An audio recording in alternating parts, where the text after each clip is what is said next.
আরে জামুরা, তুই পিছনে কোথা থেকে আসলি? দেখ জিৎ, আমি নতুন পাওয়ার শিখেছি। আচ্ছা জামুরা, তাহলে একটু দেখা। এই দেখ। আরে তুই তো গুরুজি ছোট করে দিয়েছিস, চল এবার গুরুজির বড় করে দে। না জিৎ, ওটা তো আমি করব না, আমি চললাম। ওই জামুরে, আরে জিৎ তুই এটা কি করলি আমার সাথে? আরে গুরুজি, আমি কি জানতাম ও তোমার উপরে পাওয়ার পরীক্ষা করবে। এবার দিয়েছে তো ও আমাকে ছোট করে। গুরুজি, আগে তুমি আমার হাতে এসো। ঠিক আছে জিৎ। গুরুজি, প্রথমে আমাদের জামুরের সাথে বদলা নিতে হবে, তাহলে তাড়াতাড়ি চল।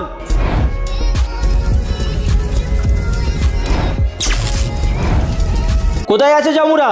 একটু আগে গিয়ে দেখি। বন্ধুরা, তুমি যদি জল খেতে পছন্দ করো তাহলে ভিডিওতে লাইক করে চ্যানেলটি সাবস্ক্রাইব করে দাও, আর যদি মদ খেতে ভালোবাসো তাহলে কিছুই করতে হবে না। গুরুজি, ওই যে বল, এবার কি করতে হবে? গুরুজি, তুমি নিচে লাভো। ওই জামুরে, তুইও ছোট হবি নাকি? এই লে, বেঁচে গেলি। লে জামুরা, এবার তুই আমার পাওয়ার দেখ।